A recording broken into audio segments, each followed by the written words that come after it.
Salut tout le monde, très urgent et très chaud. Depuis la frontière entre le Mali et la Mauritanie, la frontière entre le Mali et l'Algérie. Il y a alerte à Kidal jusqu'à Kay. Je vous parle aujourd'hui, mardi 2 septembre 2025. Je viens d'apprendre tout de suite l'arrivée de beaucoup de mercenaires ukrainiens sur le sol malien. Les mercenaires ukrainiens, ils ont déjà infiltré le Mali. Ils sont déjà avec les terreaux vers la région de Kidal. Et dans la première région du Mali aussi. Parce qu'il y a deux frontières. La frontière entre le Mali et l'Algérie, la frontière entre le Mali et la Mauritanie, ces deux frontières sont débordées. Non seulement les terreaux viennent en moto, parce que l'armée malienne a catégoriquement refusé de se battre. À cause de l'arrestation des deux généraux, à cause de la mauvaise, comment on appelle là, gérance de l'armée par Assimi Goïta. Donc, les terreaux sont en train de venir, les infiltrés, les mercenaires ukrainiens sont en train de venir. C'est-à-dire qu'il y a un plan de l'OTAN pour diviser le Mali. Faisons beaucoup attention. Kidal peut tomber d'un moment à un autre, on ne souhaite pas. Si jamais on perd Kidal, on va plus récupérer Kidal parce qu'ils vont mettre là-bas une zone tampon. Ils ont fait la même chose en Syrie. Jusqu'à la chute de Bachar Assad. On ne veut pas que la même chose nous arrive ici aux États-Unis et nous arrive ici comme on appelle là, au Mali. Donc, restons très soudés. Nous avons appris une autre nouvelle. À Kay, dans la région de Kay, le couvre-feu a été prolongé d'un mois. Parce qu'il y a l'insécurité. Donc il y a couvre-feu à Kay. Le gouverneur même a fait le communiqué. Je vais lire le communiqué du gouverneur.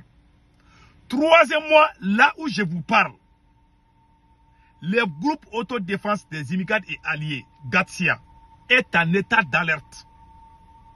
Kidal est en état d'alerte au moment où je vous parle. Il y a beaucoup de mouvements. Il y a beaucoup de mouvements. Nous avons appris une autre bonne nouvelle que je suis content de vous annoncer. L'arrivée des nouveaux matériels militaires vers la Guinée-Conakry. Il paraît que le Mali vient de recevoir des nouveaux matériels militaires vers la Guinée-Conakry. En tout cas, le conseil que moi je donne aux autorités maliennes, c'est de faire beaucoup attention. Si vous montrez ces matériels-là et que les terreaux récupèrent là, ils vont filmer un peu, ils vont nous humilier. Donc, il vaut mieux vous cacher les... Puisqu'on est en train... On n'est pas en position de force. Donc, on doit cacher vraiment. Il y a des choses qu'on doit cacher maintenant. Si on était en train de gagner, on va montrer les armements là.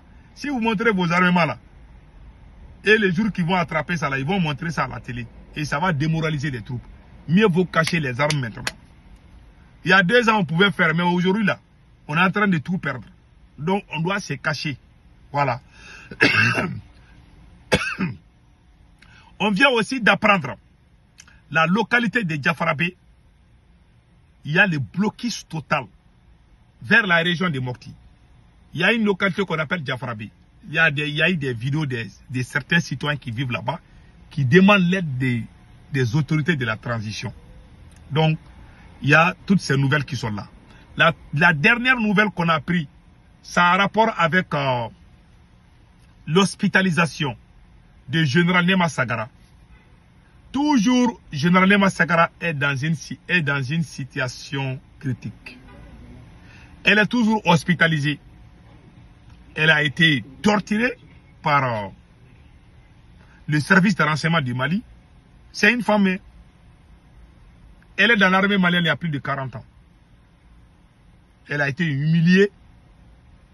La seule chose qui peut tuer un militaire, quand tu arrêtes un militaire injustement et tu l'accuses d'avoir trahi sa patrie, il y a des militaires qui ne peuvent même plus vivre pendant longtemps quand ils vont apprendre ça.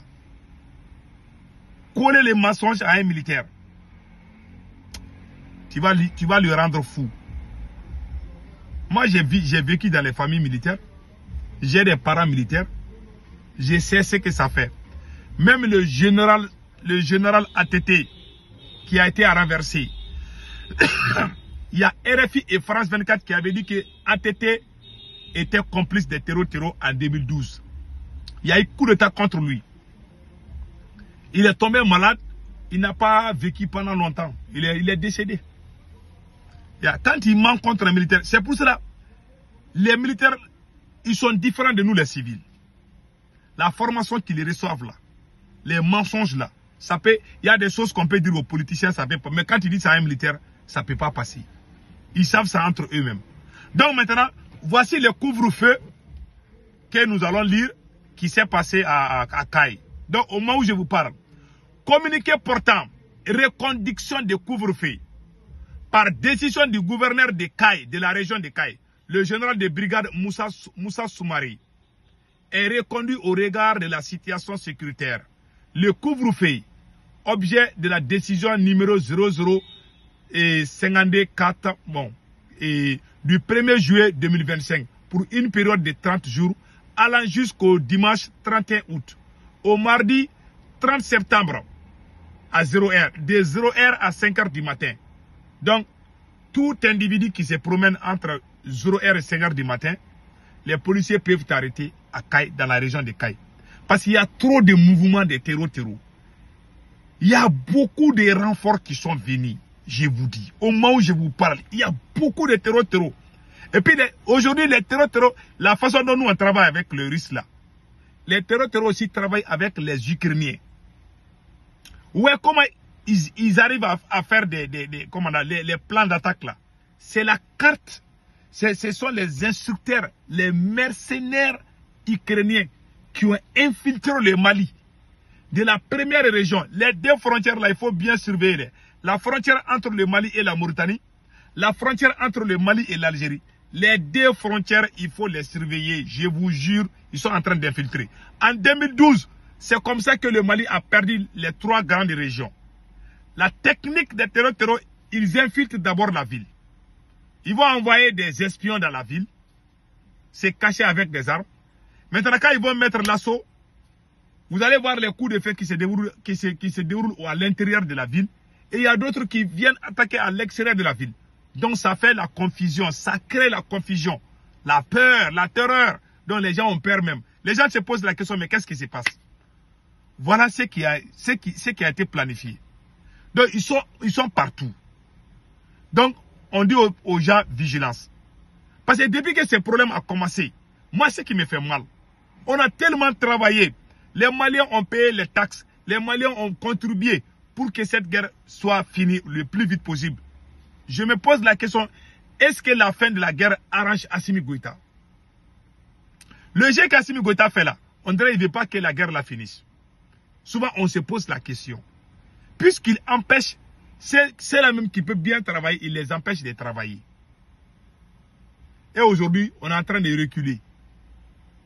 Les endroits qu'on avait gagnés contre les terreaux sont en train de tout reprendre encore.